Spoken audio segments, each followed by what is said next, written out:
I chose to examine the works of C.S. Lewis through the lenses of education and faith because I love Lewis's writing style and how it so often reflects a life experience. Some of these examples are found within his educational and Christian life. He was educated in many different ways and places. He first started his education with his mother, who taught him French and Latin. Lewis would think in other languages, and that led him to thinking in other worlds.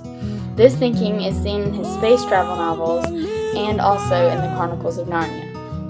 At one school, the instructor was very strict and would beat the boys.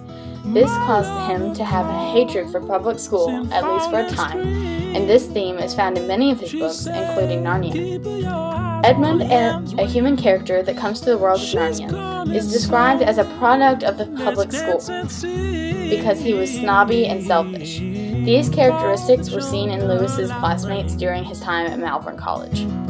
We also see influences of Lewis's faith in many of his writings, and in his book, Mere Christianity, Lewis brings together his many war broadcast talks and compiles them into a beautiful case for the Christian faith.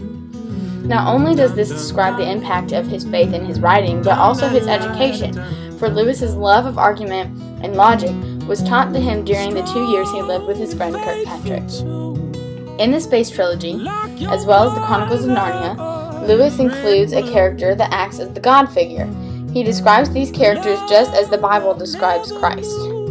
Many of his books have underlying Christian theology that Lewis purposely included to get the Christian message out to people without them even knowing. After the first book of the Space Trilogy was written, about 60 critics commented on his writing.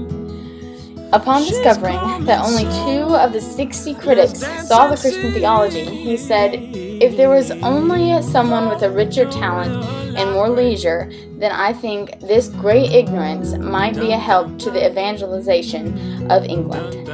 Any amount of theology can now be smuggled into people's minds under cover of romance without their even knowing."